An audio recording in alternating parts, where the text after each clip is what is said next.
Power Hour with John Lee. Welcome to the Power Hour. Welcome back to the Power Hour for the Power Hour people. I'm John Lee in the house. Today we're talking about fakes. I knew I was going to do that. Fakes and frauds. Not frakes and frauds. Fakes and frauds. I mean people. And I'm talking about particularly con artists, but I'm not repetitive. Really on the Power Hour, so I'm not going to do just a load of very similar people doing very similar things. They're all completely different, and I mean totally different in what they did and how they did it and all the details of it. But I think that essentially a con artist, man, woman, any type really, is a predator, and they have an objective, and in order to achieve that objective they have to deceive, they have to con. Comes from the confidence trick.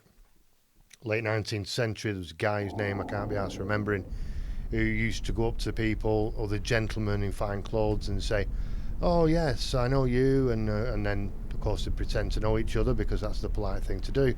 And the guy would say, "Would you have the confidence to lend me your watch?" And of course the guy, feeling under pressure, would say, "Oh yes, why not? You know, I'd never see him again."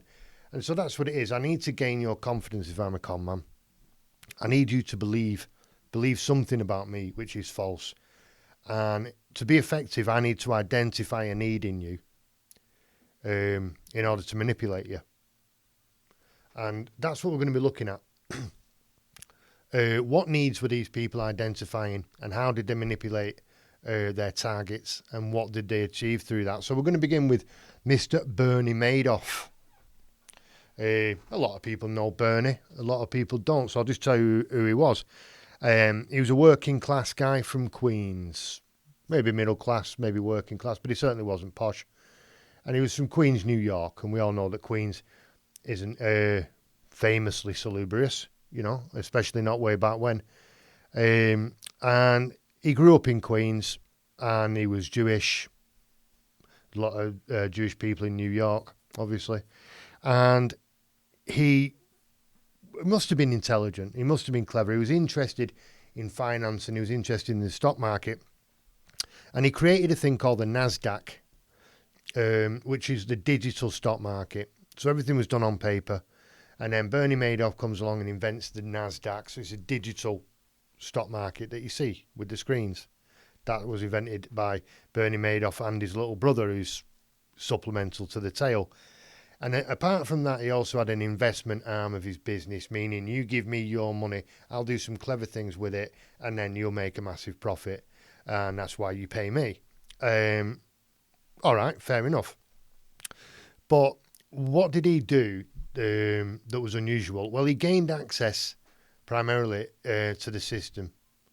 He got on the inside. So he came from the outside. He wasn't of the social class to mix with the top boys and girls in New York and on Wall Street and down in Martha's Vineyard or the Hamptons and all these posh places, because he was from Queens. But he managed to get on the inside and become an insider, to a large extent anyway.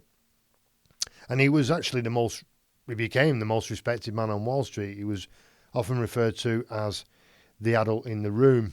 And he was surrounded, if you watch Wall Street, the film from the 80s, or even the remake or whatever it's supposed to be, the part 2 of it, they're all dirty little bastards. I mean, you can't trust them. It's a cesspit. They're all stealing from everybody, stealing from each other, front running, which is using insider information, doing all that shit. So you can't trust people on the stock market. You can't trust people on Wall Street. And that was his opportunity, you see. Because Bernie Madoff was a predator. These are all predators. These con men and con artists are predators. That's what they are. And he knew this. He saw this weakness in people where they needed to feel secure. So every time you give your money to somebody and say, right, you go and do clever things with that and then bring the profits back to me, you know there's a strong chance that this person is actually a thief and a liar. And you're not really sure what they're getting up to, and you don't even understand the jargon and the lingo used to describe what he's doing with your money. So Bernie Madoff saw that as a gap in the market, and he stepped into that brilliantly. And he created a very exclusive mechanism for the rich to invest. So it's very, very difficult to get access to Bernie Madoff. You could literally walk up to him in the street and say, look, there's $1 million. You can have 100,000 and invest the rest. No, won't touch you. Very exclusive, very difficult to get in with Bernie Madoff. You had to know somebody who knew somebody to get you in there with Bernie. And then he would accept your money. And he would send, inverted commas, he would send a readout of what he's invested in, what he's put your money into this month. And you'd see nice, steady 10, 12% growth over the year. So if you put 10 million in because you're rich, you get about $1 million at the end of the year, maybe more, every year. Nice and steady, nice and solid. So people felt secure with that. The only problem was Bernie Madoff was a thief. He never made a single investment. Never. He just took the money and put it in his bank account. And he ran what's called a Ponzi scheme, coming from a guy called Ponzi, an Italian immigrant to Boston in 1920 or around that point. That's when he started his Ponzi scheme. So what you do is you bring in new people all the time. So I start with 10 people. They give me money. They think that's going into investment vehicles and all that. It's not. It's going in my bank account. And then I bring in another 30 people based on that, and I take their money as well, and I can give that new money to the original 10. So if any of those 10 people or some of them come to me for money, I've got the money because I'm bringing in new people all the time and I'm making more money. But the money's just sitting in my bank account. It's just the money I've stolen. You're not really investing it worldwide. It's not going anywhere other than my pockets, to emphasise that. And the reason I emphasise it is because he did this for a very long time. Many, many years this guy was doing this on a massive scale. And he actually stole $65 billion. 65 billion, that's 65,000 million. This guy stole. And he ruined lives. And people say, well, he stole from the rich. Okay, that makes it better. I don't think it does. I mean, obviously in the context of Wall Street, this happened in 2008 when the Wall Street, when the stock market collapsed and destroyed the global economy. And the top bosses of all the, the Wall Street banks, so, your Jamie Dimons and all these kinds of people, they basically got paid for what they did. They destroyed the economy, kicked millions of people, literally, millions of families out of their homes onto the streets, and then went and got bailouts from the government, 700 billion they got to share amongst themselves, gave it to themselves as profits on top of as bonuses on top of the money they already had and they were continuing to make. They gave themselves bonuses and then, went round and distributed the money amongst their friends. None of them ever went to jail. Barack Obama completely refused to do anything about it. No Wall Street executives went to prison for what they did to the poor. But Bernie Madoff went to prison for what he did to the rich. Because you steal from the rich, you're fucked. You steal from the poor, you get a slap on the back and a bonus. And that is absolutely real and true, and you can see it. In Google Wall Street executives sent to prison for stealing from the poor. Nothing. Bernie Madoff, boom, rest of your life in jail, mate. And this is what happened to him. Eventually he was caught because the whole thing, the bubble burst on Wall Street and he was exposed and they found out, well, this guy, he was saying, I've got a couple of 100 million left. And that's a question in itself. He had 65 billion. What's he done with the other $64.8 billion? Where do you spend that without leaving a trace? He hasn't spent all that, really, has he? So where is it? It was a basic question. And one of the people that was asking questions was a guy called Harry Markopoulos, who was a tremendously intelligent man, a mathematician and an economics expert, an economist, I suppose that's called. And he looked at it. He looked at the numbers and he looked at the profits involved, and he just said, "Nah, that's bollocks. Nobody's doing that. You can't do that. It's a scam." And people said, "Well, it's Bernie Madoff. It won't be. It can't be a scam, you know. This is the top man on Wall Street. He'd never do that, really." So 4 hours later, he calls back to his mate and says, "Look, this is a Ponzi scheme. It's a classic, bit like a pyramid scheme, but not exactly the same." And people couldn't believe it. And he demonstrated it. He ran the mathematics behind it, and he demonstrated what Bernie Madoff was doing, that it was a massive scam. And he went to the SEC, the Securities and Exchange Commission, the people who are supposed to be watching Bernie Madoff and his ilk, and said, "Look, this is a scam. This guy's stealing all this money. He's a thief.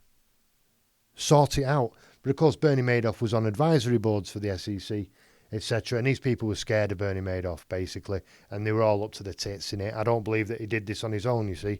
I don't believe one man was typing out all these bullshit receipts, or you've invested in this, for thousands of clients. The man had a global footprint. He was present worldwide, all across Asia, all across Europe, all across America, obviously. And his clients are all getting these individually crafted, sheets of bullshit every month, saying, yeah, McDonald's, yeah, Adidas, all these really obvious investments. And this is one guy, sitting in his office just churning out these fake receipts. No, obviously there were many more people involved, and they were all financial experts, or you're not getting a job with Bernie Madoff to begin with. So I do think he was a sacrificial lamb. I think he was absolutely guilty, but they threw him out. And I think the main reason that you get thrown out is when you're in the club, but you're not of the club. Do you know what I mean? They'll let you join, but not on a full membership, really. You're not a gold member. And if it all goes tits up, you're going out of the boat. Definitely. And that's what happened to Bernie Madoff. All the top guys who did all the top stealing on Wall Street, they never went to prison. But Bernie Madoff did. And it was quite rightly so, because a lot of these people that were victims, they were rich, but they were good people. They were rich because they were hard-working, intelligent people. They worked for 40 years, 60 hours a week. And then they get to retirement age, and they're rich and they're comfortable, and they're, looking forward to the retirement. And this dirty bastard comes and steals all the money. And that's why I say it's not okay just because they're rich. I don't believe that rich people are just automatically bad. I'll just be very clever and very successful. And then they've got the families, and they're trying to look after the families for the next 2 generations maybe. And it all gets stolen away after decades of hard work. So that's really, really ugly. But yeah, the fact that nobody came down on him, I just want to remind you that Harry Markopoulou went to the SEC 5 times and told them what he was doing, and they did nothing to stop him. And he was on 5 billion. The first time Markopoulou went, he'd stole about 5 billion, and that went up to 65 billion. So he was allowed to steal an additional $60 billion after he was reported to the authorities that are supposed to control that kind of thing. And there were thousands of victims that did not really need to be victimized. And so Bernie Madoff was a pure predator. And what he sold was security.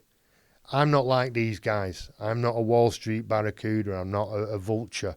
I'm solid. I'm dependable.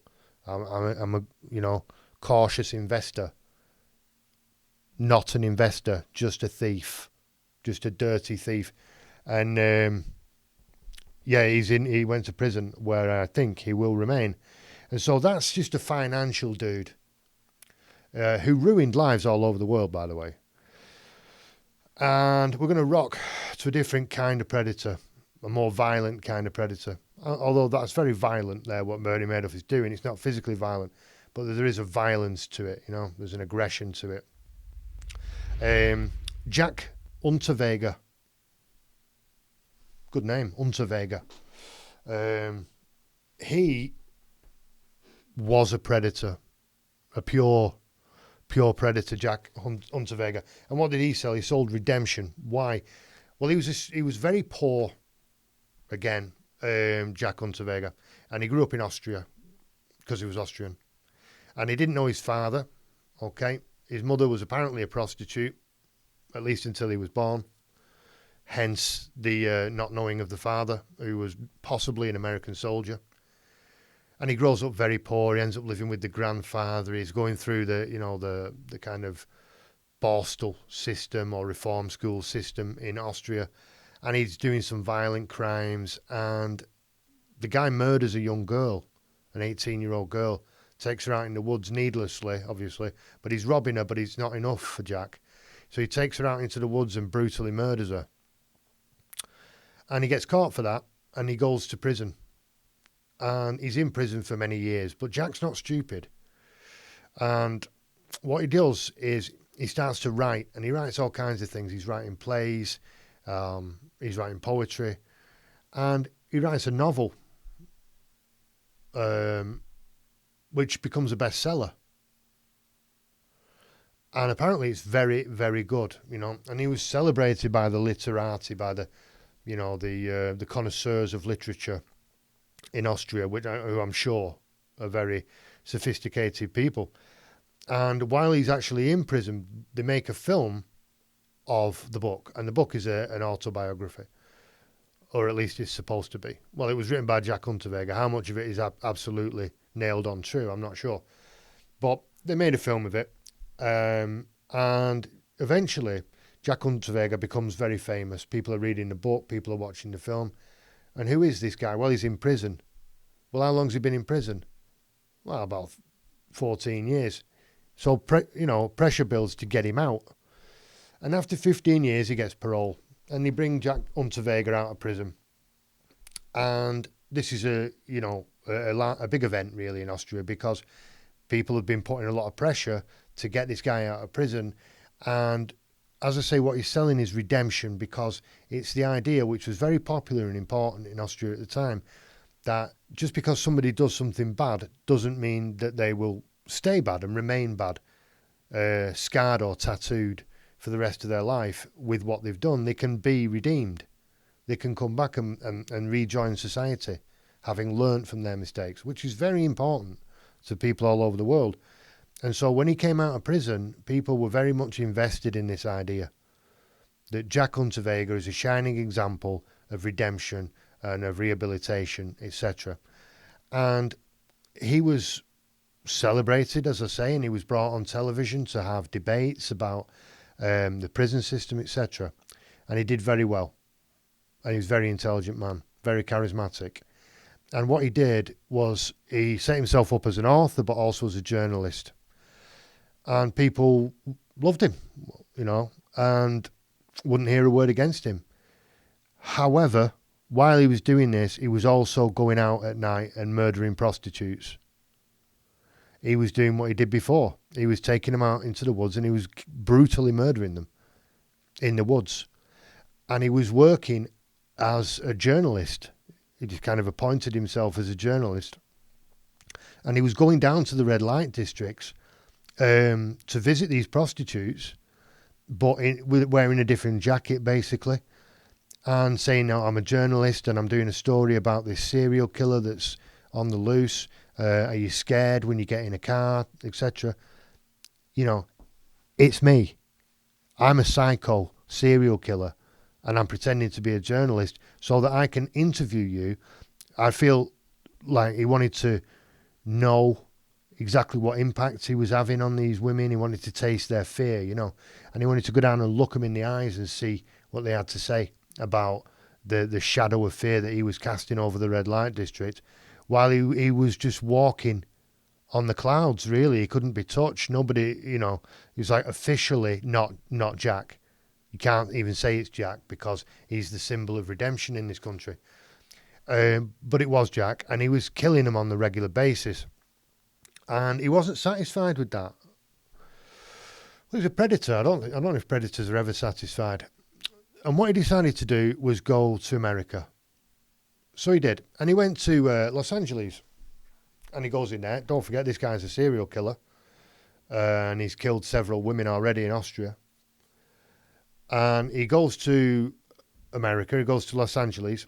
And he walks into a police station saying, "I'm Jack Unterweger. I'm a journalist in Austria, and I'm doing a story about prostitution and street crime, etc., in LA, and I would like some information. So they extended the courtesy of giving him a drive along. So they take him out in a police car, and they're driving him round, and they take him down to the red light district, which I suppose he requested. And they took him down to the red light district and said, yeah, these are all the prostitutes, and this is this is where they come out, and this is what time they come out, and this is where they stay. All right, thanks, see you later. So as soon as they're gone, he's into the hotel on the right in the middle of the red light district, and he's out at night. And what does he do? Have a guess. Correct. He kills prostitutes. So while he's in LA getting ride-alongs with the police so he can identify the prostitutes, where they are and how to get to them, he's actually taking them out into the woods and killing them. He killed 3 prostitutes while he was in LA. So when he's finished doing that, he jumps back on a plane to Austria. Turns up in Austria. Meanwhile, there are no crimes happening. Well, plenty of crimes, but there are no killings happening. The serial killer goes quiet while Jack's in America. And at the same time period, 3 prostitutes get taken out and killed by Jack. And as soon as he comes back to Austria, the crimes start again. And so the police were obviously trying to investigate this guy, but they met with tremendous resistance from the public. People were just not having it. They were saying that the police couldn't solve the crime, and they were trying to blame Jack Unterweger. And Jack Unterweger was saying the same thing. And he went on the run, ended up in Miami with his girlfriend, where he got caught. They put him in a really basic trap, actually, where he was going to get some money from an ex-girlfriend, sent to a shop, these money shop things. And he goes in and he gets arrested because they've traced the conversation. And he gets arrested. He gets extradited back to Austria, stands trial, obviously pleading innocent and all that. He's proven guilty with some forensic evidence, quite damning, and FBI testimony and all that. So he gets sent to prison, and he'd said, if they try and send me back to prison, I will commit suicide. And he did. He hung himself. And what I think is a little bit curious is that he used the same knot as was used in all the killings. And that was one of the pieces of evidence, that the same knot was used in every killing around the neck of the prostitute. And he used that exact knot to kill himself. And I think that was like a final signature, yeah, it was me, at the end. Because he wouldn't have known exactly what knot to use otherwise. So, yeah, he was a guy who saw that people in society really needed to believe that the bad guy can become the good guy. And he was a bad guy that was staying a bad guy. And he was going to take full advantage of this kind of artificial tolerance that was being spread throughout society. And that's sad, because there are plenty of people who've made mistakes in life that can recover and can come back, and they do all the time. But people like Jack come along and take all the limelight and say, oh, look what happens when you let them out of the prison. They go killing people in the woods. No, they don't. But Jack Unterweger did, and ended up killing himself. So, cheery way to end the section there, as I boom across the room to Elizabeth Holmes. Holmes, eh? Who's that? She is the woman who started the company called Theranos. Quite a famous case, but if you don't know, don't worry about it, because I'm going to tell you. She was born rich, actually. Certainly into a very comfortable family. And she grows up that way. There's nothing more to say about it, really. I don't know if she was good at tennis or not, but it's not particularly interesting. Then she goes to Stanford University, and she drops out because she's got an idea. And the idea is to create a mini lab, a drug testing machine, basically, where you get a little plastic needle like that, you put it into your finger, and the blood goes in, and then you put it back in the machine, and the machine scans your blood for thousands of different diseases, and diagnoses you nice and early, so you can nip it in the bud. And this was great promise to the world, really, especially in America. And I'll tell you why. Because in America, the health industry, and that's what it is. It's not a service; it's an industry. Is rapacious. It's predatory in itself. So, if you want to take your kids to the hospital for a blood test, you got to pay for that, and it's very expensive. And unless you know there's a problem, you're not going to the doctor. And maybe your insurance, even if you've got it, won't cover it. So, these companies, these corporations make tremendous amounts of money from people's fear that there might be something wrong with the child. Take the child to the hospital. Thank you. So Elizabeth Holmes saw this as an opportunity, and she created this machine that was going to fill that gap. And that's what she was selling. She was selling protection. I'm protecting you from disease, you being the people of the world. I'm protecting you from disease. And I'm also protecting you from these predatory healthcare and pharmaceutical companies, private hospitals and all that. I'm protecting you from the system, essentially. And the problem with the Theranos business model was that the box, the mini lab, was a pile of shit that didn't work at all, never. All the pieces were all crammed in together in this tiny little box, all warping each other and overheating. It never fucking worked. And she went round actually insisting on doing blood tests on cancer patients and then providing those results to the doctors just to boost this, the fame level of this box that didn't work. And that is evil, in my opinion. If you've just got a box, get the fuck out of the hospital. Get away from those cancer patients, right? We've all been touched probably one way or the other by cancer. Hopefully not, but most of us have in some way. And you need to get the fuck out of that hospital and stop trying to sell your shitty little box that does nothing. But she wouldn't. Raging psychopath. And she was obsessed with her own mythology before it even began. And she was apparently an amazing salesperson, even though she just looks like a freaky dancer to me. She was able to get tremendous amounts of money from really powerful people, generals like Mathis and people like that, Mad Dog Mathis, and political people like, the Clintons, for a start. Barack Obama loved her as well.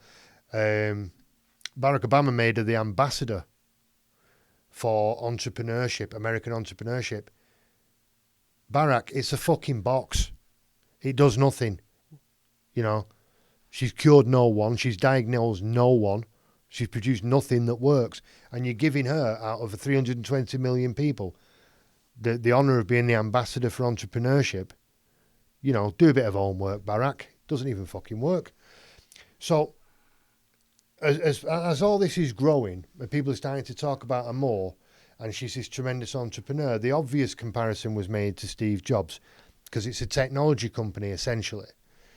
And she's down there in Silicon Valley, and she's being, a tech wizard and all that. So let's compare her to Steve Jobs. Well, I don't think that's entirely fair, because Steve Jobs was operating on a totally different level. And he was selling something that he understood. He was doing pure technology. That's Samsung, but you know what I mean. He was doing pure technology-based products, where she's actually trying to do healthcare products that are essentially technological advances. And she knows nothing about healthcare. She's not a doctor, no training whatsoever, no idea what she's talking about. But they start comparing it to Steve Jobs anyway, even though she's made nothing. And what does she do? Does she come out and say, look, you can't compare me to Steve Jobs. I've created nothing. I've helped no one. No, she starts putting on the, what's this called? The kind of jumper with a long neck like that. Polar neck, I think it's called. Started wearing the black polar neck like Steve Jobs. Started mimicking his poses, like with the little Theranos thing, giving it all this. She also had a fake voice. So she's been caught in interviews where she starts talking like that and then go, "Roar," and she deepens her voice. Now, I actually have sympathy with that, because if she felt that she was a lone girl in a man's world down in Silicon Valley and nobody was going to take her seriously, and she was only 21, 22, she might have made the decision to start talking in a deeper voice. And then once you started, you can't really stop, because that's your voice, apparently. So I won't pick on her for that. A lot of people do laugh at her for that. But what I object to is conning people around the world into thinking that you've got a machine that they can buy for $1,000, like a really good microwave, and keep it in the kitchen and protect the families from disease, when you know for a fact that that's not true. And eventually, all the pressure, all the pressure built up inside the company, outside the company. She was just making too many enemies, making a lot of people jealous as well. And the house of cards started to shake, and it became apparent that she was lying, that the machine didn't work, and it had never worked, and it couldn't work. And she was falsifying reports and falsifying results. And this is very serious. You're talking about illness worldwide here. You're not talking about painting a car. This is really serious stuff. And she gets busted, basically. Another one gets thrown out of the bus, or under it and out of it, because there was a Wall Street Journal article describing the fraud and what she was doing, and this exposed her. And she attacked the Wall Street Journal, but it was proven and demonstrated that she was actually full of shit. And I think she was actually a psychopath. I really do. I don't think she had any compunctions, any compassion at all. She was just in her own mind with the massive eyes, if you see it like that. Oh, yeah, it's a brilliant box, you know. But anyway, she was arrested. She was charged, and she's supposed to be looking at 20 years. But as of this recording, she's living in San Francisco in the lap of luxury. And I've actually seen a video of her walking a dog in the park, just to take the piss. So now we're going to rock to Kenneth Copeland. And what's he selling? He's selling salvation. So who's Kenneth Copeland, and why is he selling salvation? He is an evangelical preacher, right, who talks to God on a regular basis, apparently. And where's he from? He's from Texas. Right. Don't know about his financial situation growing up. I know he knew that he lived near an airport, and he was inspired to be a pilot. Went to Vietnam as a pilot and as a soldier, and won the Silver Star for bravery. All right. Fair enough. Brilliant. Nothing to say about that. Maybe something happened to him in Vietnam. I'm not sure. But when after the Vietnam War, he got into religion and preaching, and, Pentecostal Baptist style religious preaching. And he had a talent for it. And he became very successful and made a lot of money. And he's what they call a prosperity preacher. So he preaches that God and Jesus want you to be rich. And more than that, they want him to be rich. And he knows that because God tells him. They have regular chats. And what's amazing to me is that people believe him. And this is what I'm talking about. We're talking about people who are desperate to believe. Because if I said to you, right, I was having a sandwich in my kitchen last night, and Jesus Christ came in and said, John, get some fucking mustard on that. And where's your beer? And I said, all right, nice one, Jeesh. When you're right, you're right. You would not believe me. You'd probably shout, bollocks. And you'd be absolutely right. And I'm only talking about, mustard on a butty and a can of beer. This guy reckons that Jesus and God demand the poorest people in the poorest people in the world give their money to this billionaire, so that this billionaire can have a new jet. He's already got a jet, but he wants a new one. And God demands that the poorest people in the world, especially all around Africa, pay for this jet. And when you look at where this guy lives, he lives in his own compound. This is not a house, it's a compound. And he's got an airport. He's got his own private airport with a hangar and a runway. And he lives in, opulent decadence, right? And you won't find any poor people there. You won't find a clinic. You'll just find this dickhead getting on his jet and flying it around. And he does fly his own jet. So there's a great scene, which I think explains exactly who this person is, where he's talking on the God channel to Jesse Duplantis, who's another one, because there is this network of preachers that go on each other's shows and support each other like comedians do at each other's gigs, if you want. And Jesse Duplantis is one of them, and they're talking about how they both need a jet, they both need a new plane, so they can talk to God on it, because apparently you can't talk to God on a commercial flight because there's too many people there, and it's just a bit cringe. And Kenneth Copeland says, oh yeah, you're in a big tube filled with demons. So that's how he sees normal people, as demons. Now, I don't know if he's a mentalist or not. I think he might be. Maybe something happened to him in Vietnam. Maybe he found Jesus in some way in Vietnam, and that he's got PTSD from that war. I don't know what he believes and what he doesn't believe. But if he believes what he's saying, he's absolutely crazy.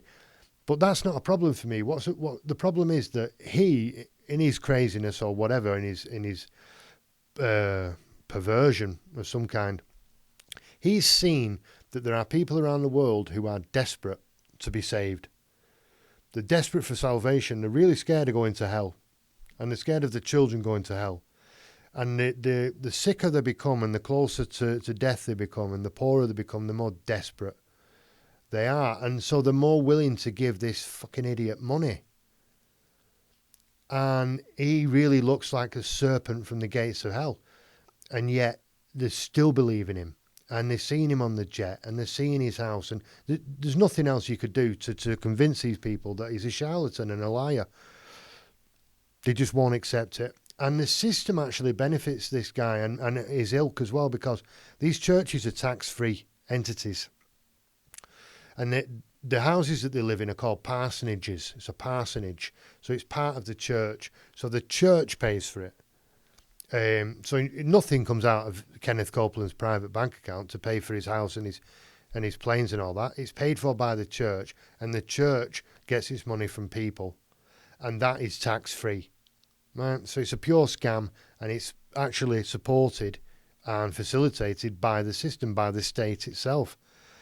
And he thinks all this is hilarious. He's constantly laughing his head off. I want a new jet.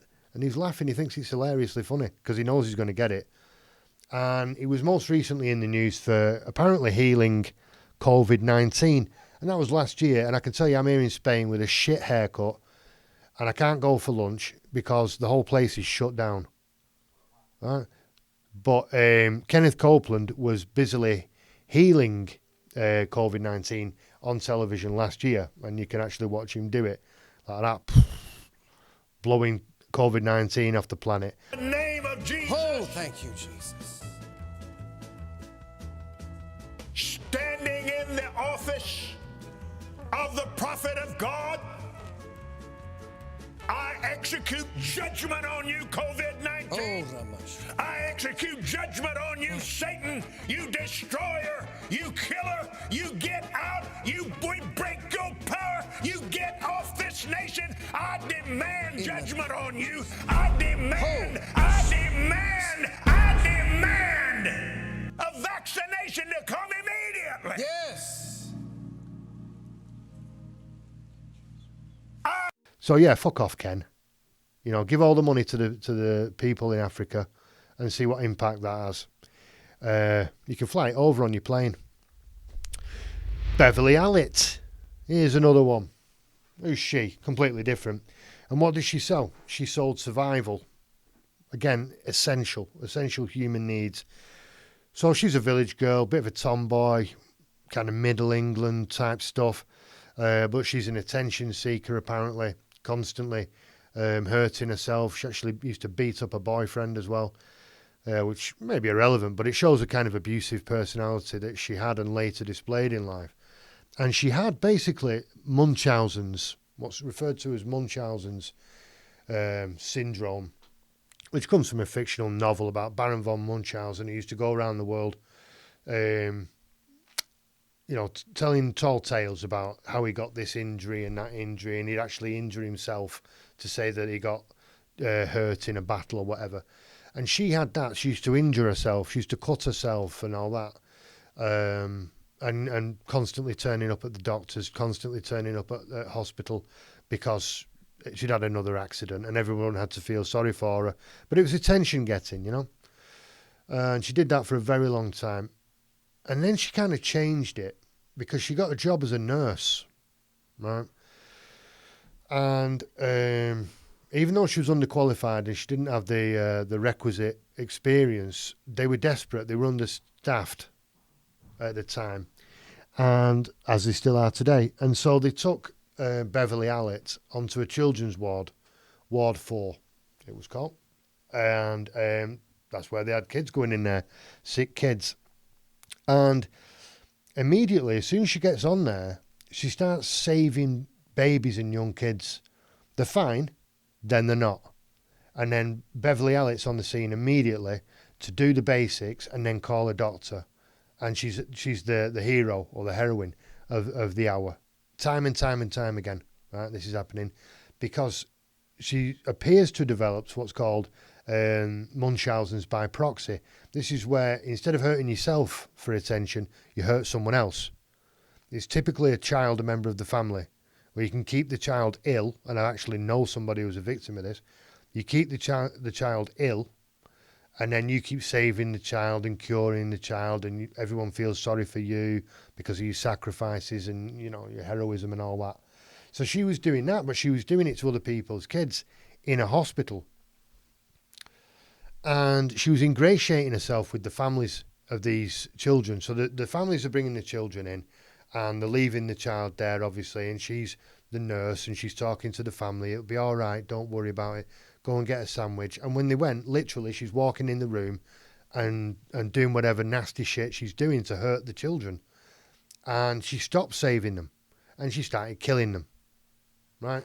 And this bitch was using all kinds of different poisons. She's using insulin and all kinds of chemicals that I don't even know, and massive quantities. And then when she's killing them and she's finished killing them, I mean, it's just so fucking wrong. She's going out and she's going up to the families and talking to them in the hospital, and the families are actually warming to her and welcoming her and all that and feeling bad for her. She killed the fucking child. It's awful. So bad. And one of the families actually made her godmother of a young girl that she eventually killed. She comes under more and more suspicion, and she's arrested, but they can't get anything. They haven't really got anything on her, so they have to release her. And the problem with it is that in a hospital, when somebody dies, the person is removed from the room, and then the room is sterilised as a matter of course. It's not sabotage. They might need to bring someone else in there this afternoon. It's just the way it is. So they sterilise the room, and now as a crime scene, it's fucked. You can't get any information from that because they've professionally sterilised the room, and I totally understand why. And she understood why, and she capitalised on that. And so eventually when she's arrested and she's, clearly under suspicion and being accused of these crimes by the police, families and local people attacked the police and said that they were just trying to fit her up, trying to frame her for the crimes. But eventually she was living with a couple, a man and a woman, and they had a dog. And she poisoned the dog and she poisoned the man. And so they went to the police and said, look, there's something wrong with this woman. And just to take the piss, by the way, when she was confronted by the man and the woman and their families about these incidents of poisoning, she claimed that she'd seen a poltergeist. And it was the poltergeist that was poisoning peeps. Absolutely crazy. So eventually she's arrested. She's brought in. She's charged with 4 murders and 11 kind of other similar crimes. And when you see her, pictures and images of her when she's arrested, she's very jolly. She doesn't look depressed. She doesn't look scared. She certainly doesn't look embarrassed. She seems to be enjoying the attention, which is what she's been trying to get all her life. And, I mean, I'm not an expert to say whether or not that justifies even a drop of it. But no, it doesn't. No, you can't justify her crimes, but can you understand it? No, I don't think so. Eventually, anyway, after the court case, she's sentenced to 13 life sentences. So this woman will never get out of prison. And I really think that's the right thing to do. Keep her in a box. She's very dangerous. She kills kids in cold blood, and she sources poisons to bring them to work so she can kill the most vulnerable people in society. And she was selling survival, and she was selling it because she took a salary in exchange for what she was doing at work. So she was selling the idea or the promise of survival to families. Leave your kids with me and they will survive. And, you know, the sick bitch that she was probably had the poison in her pocket when she was saying that, you know. Horrible. So she's probably the lowest form of human life. So we'll bounce from that to someone who did something probably not as bad, but still pretty awful. Lance Armstrong. What did he sell? What did Lance sell? He sold inspiration. So what's the basic story of Lance? He's born poor in Texas. Certainly not rich anyway. Described as a hard scrabble life. He's growing up, he's very young, he's brilliant on a bike, and he wins race after race in America and actually becomes the first cyclist to win $1 million. It's a lot of money for a young person. And then he becomes world champion at 21. So this guy is good on a bike. And he gets into the bike world, you know, into the world of cycling. And through that, he becomes aware of and meets a guy called Dr. Ferrari, who was an Italian doctor who was extremely intelligent and knew exactly how to cheat in cycling. And Lance makes a beeline for this Dr. Ferrari and says, give me some of that. Give me some of these drugs that you sell and make or whatever. And he does that. And then Lance, having lost a race against Undarin, who was a great Spanish cyclist who was on EPO, this is the drug that they were taking, he lost to the Spanish team, to Undarin, and he was told, it's because you're not on EPO. So he starts taking EPO, and then he has to stop in the middle of a race. He goes for a checkup because he's not feeling right, and he's got 3 kinds of cancer. This is a young man with a brilliant future, tremendous ability. Boom. 3 kinds of cancer. Just a tremendously horrible, sad event in life, in anyone's life, and for everyone around him.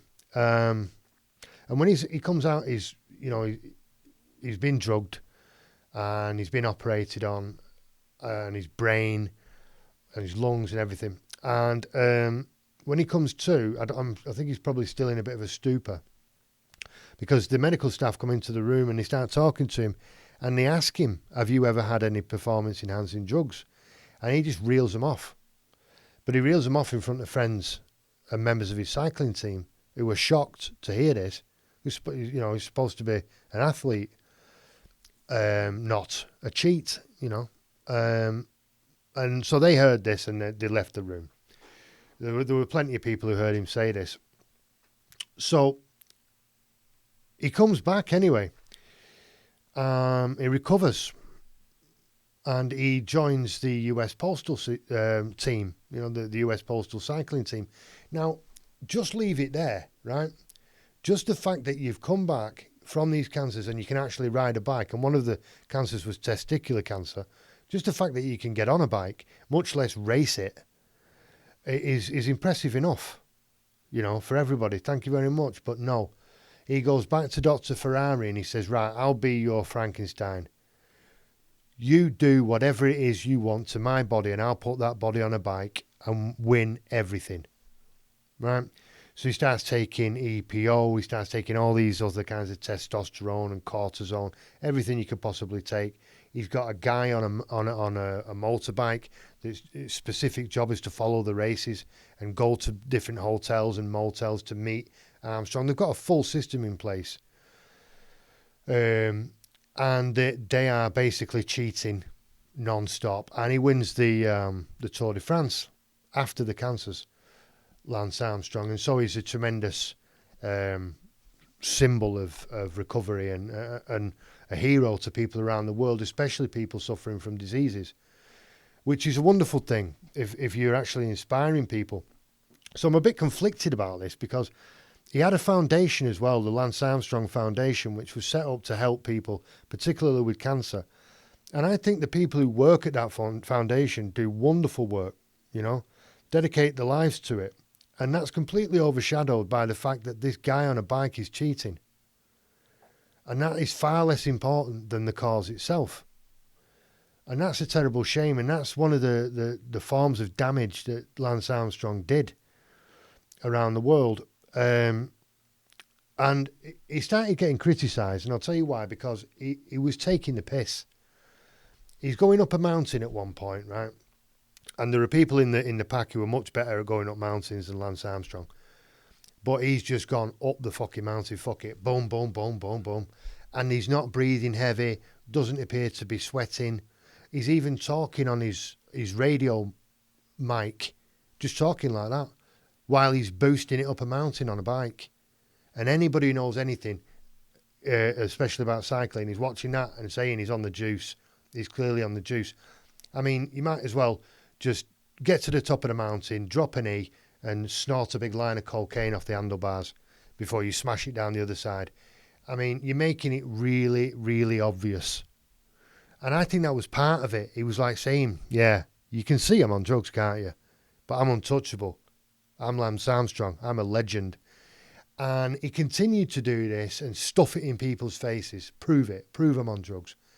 To the point where he actually appeared in a film. And he actually, just so you know, he won 7. He stole 7 Tour de France's. And when he'd stolen 5, he'd already stolen 5. And he's not leaving it. He appears in Dodgeball, right? And as I'm filming this in Spain, I'll tell any Spanish people. In Spanish, it's called Cuestión de Pelotas. But the real title is Dodgeball. And the protagonist of the film is going to quit. You know, it's too difficult, he's going to quit, basically. And Lance Armstrong appears in the film and talks to him. And obviously the content of that conversation is that quitting is bad and that Lance Armstrong would never quit. And Lance Armstrong had cancer and he came back to win the Tour de France 5 times on the trot in a row, consecutively. What he didn't mention in the film, that he was actually cheating. I think you better hurry up or you're going to be late. Actually, I decided to quit. Lance. Quit? You know, once I was thinking about quitting when I was diagnosed with brain, lung, and testicular cancer all at the same time. But with the love and support of my friends and family, I got back on the bike and I won the Tour de France 5 times in a row. But I'm sure you have a good reason to quit. So what are you dying from that's keeping you from the finals? As if a person never quit when the going got tough, they wouldn't have anything to regret for the rest of their life. But good luck to you, Peter. I'm sure this decision won't haunt you forever. And it was all bullshit. So he starts hammering his critics. He's bullying everybody. He's bullying everybody in his team. He's a mafia don. He's a proper gangster without a gun. He didn't need a gun. He had a bike. And then there's a guy called Floyd Landis who was on his team when he retired, when Lance Armstrong retired. Floyd Landis did the same thing. Up my neck and off I go. And he wins the Tour de France. And everyone's looking at this, really? You won it. And he used to be on the same team, and he learnt his drugging trade from Lance Armstrong. And so he gets caught, and then he tries to get it back into cycling when his ban was over a couple of years later. He tried to get back into cycling, goes to Lance Armstrong, says, put me on your team. Lance says, nah, and leaves him out in the cold. So Floyd Landis is not feeling this at all.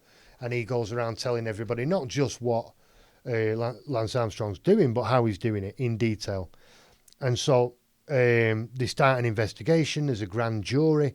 Everyone thinks Lance Armstrong's going to get busted and go to prison. And then the FBI drops the case. Right? He had so much contacts, so many contacts that the FBI dropped the case.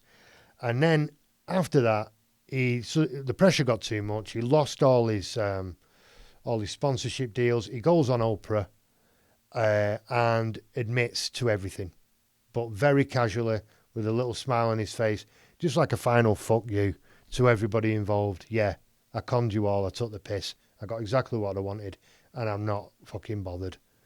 And he's not bothered to this day. Still looks very casual. So here's another con artist, Tanya Head. Who's she? She is a woman who rose to prominence in the 9/11 survivors movement. She started going to meetings where people were sharing their stories about 9/11, having been present and survived the attacks, the crime. And she was in the North Tower when the plane hit the building. And the fuel from the plane burnt her arm.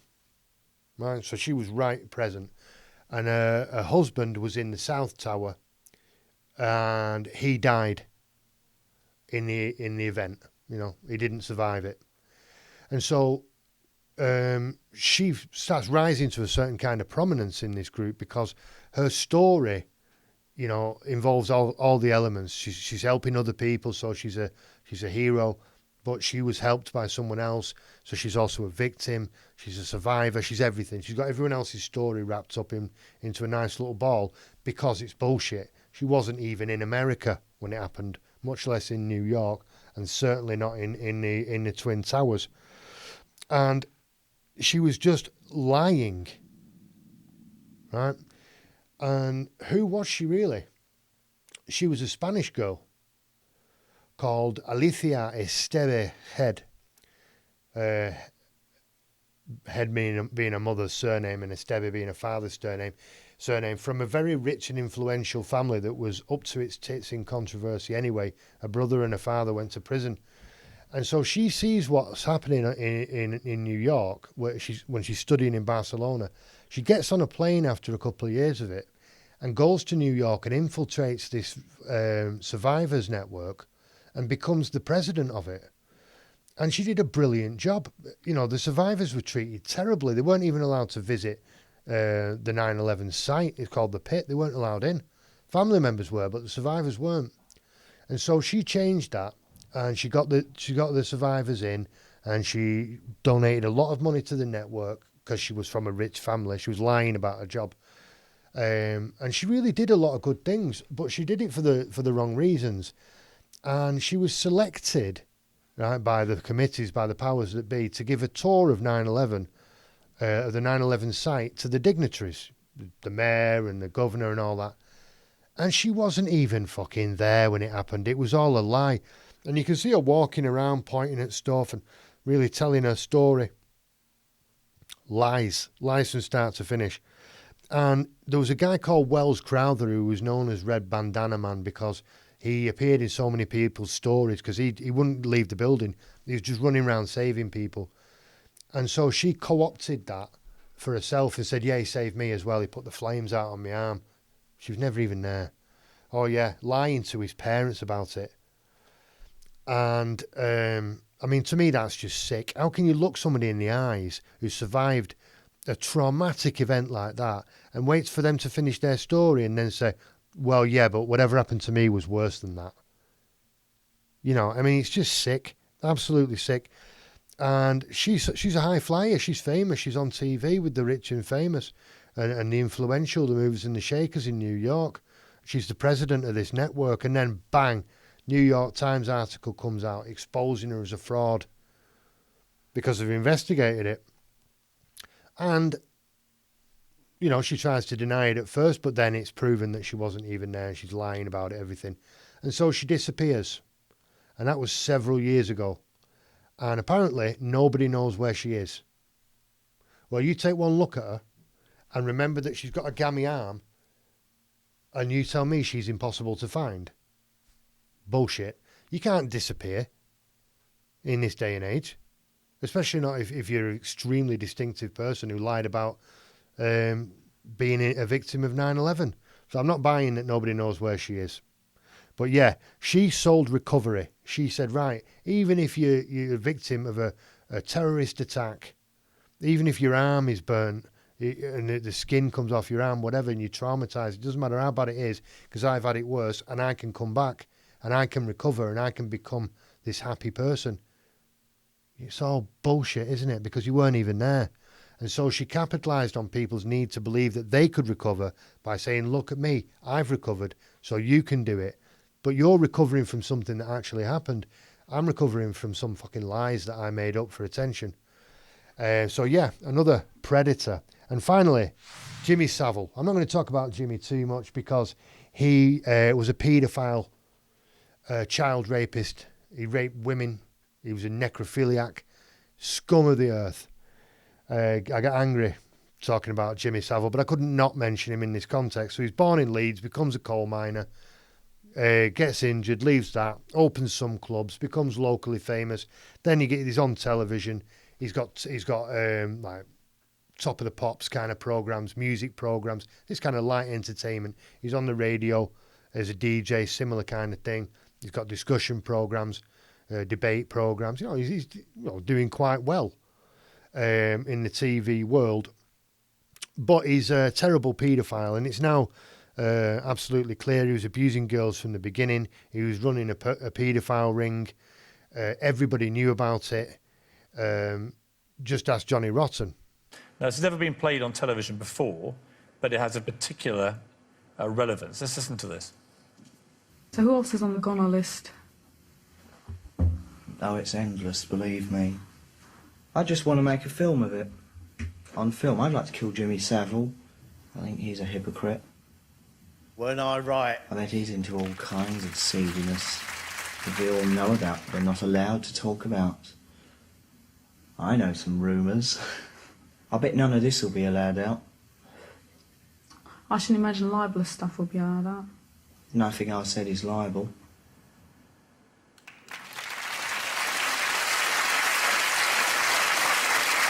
Sounds a bit harsh, the death list there. Well, but actually... Sometimes you're contentious in life just because you're bored of that But put aside moment. put aside the rhetoric you were using, the fact that in 1978, at the height of the Sex Pistols explosion, there you are saying about Jimmy Saville, he was into all kinds of seediness that we all knew about. We weren't allowed to talk about it. I know some rumours.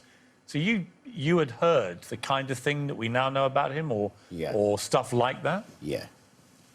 I think most kids did too. Most kids wanted to go to the top of the pops, but we all knew what that cigar muncher was up to. But I'm very, very bitter that the likes of Saville and the rest of them were allowed to continue. There, in the audio and in the video, you can identify Johnny Rotten saying that Jimmy Saville was a paedophile in 1978, right? And he was never busted for it. Decades went by with this guy beasting people. He had he had the keys to Broadmoor, which is a mental hospital, so you could go in there and abuse the residents. He had the keys to Duncroft School, a school for wayward girls with problems, and he used to take them out in his car and abuse them. He was a prolific beasting paedophile. And who was his best mate? Prince Charles. Right, so hang on. Everybody at the BBC, including Johnny Rotten, who doesn't even work there, who's just doing an interview there, who's a punk singer, everybody in the entertainment industry, at least, knows that Jimmy Saville is a raging paedophile. But MI6, MI5, Secret Service, Scotland Yard, none of these entities know. They're all in the dark, even though he's been interviewed about it by the police. And he's famous. None of these people know. They just let this pedo into Buckingham Palace so he can hang about with Charlie Big Ears. No way. Bullshit. Bullshit. That was known. And he was protected by these people. He was protected by the BBC. He was protected by the intelligence agencies, the police, the royal family. They all protected him. And the BBC actually quashed a documentary about him just after he died. It must have been made, or at least planned while he was still alive. Then he died, and they made this documentary about him, and they quashed it. They binned it. Fucking disgusting. And when they buried him, they gave him a massive fucking grave, like he was some kind of hero. But then the truth came out, and his grave was fucking kicked down. I hope it was sold, and the money went to victims, if not his, then someone else's. And now he's got an unmarked grave. But he should have been caught. He should have been punished in his own lifetime. And all the people who helped him and protected him, they should be up against a wall. Because they facilitated this beast to do what he did. And what did he sell? He sold charity. So apart from doing marathons for children's hospitals, the very people he was actually abusing, the cold, calculated, sick bastard, was pretending to help the people that he was actually abusing. He had a show called Jim Will Fix It, which I used to watch as a kid, where you would send a letter saying, I would really like to meet Mr. T, and Jim will fix it for you to meet Mr. T. So he can actually just bring these kids in and attract kids and all that. Just repugnant human being. And he was selling charity. So enough about Jimmy Savile before I get truly, truly angry. And not just with him. Look at the things these people are selling. Security, redemption, protection, salvation, survival, inspiration, in the case of Lance Armstrong, which I didn't mention before, recovery and charity. These are very basic human needs. And there are people, there are fakes, there are frauds, there are predators in society all around the world and in all walks of life who can identify your needs and identify your pain and use that shit against you. And I'll leave you with this. Many people don't understand the difference between empathy and sympathy.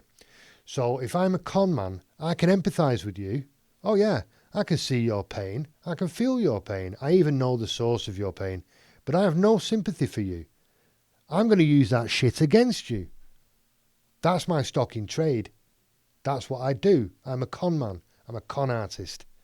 I'm a predator. So just to keep the word empathy in context as it's being bandied around the internet non-stop in 2020, 2021, empathy is not necessarily a good thing. It's just an emotional tool. Power to the people, power to you, power to me. I'm John Lee. See you next time on the Power Hour. Boom.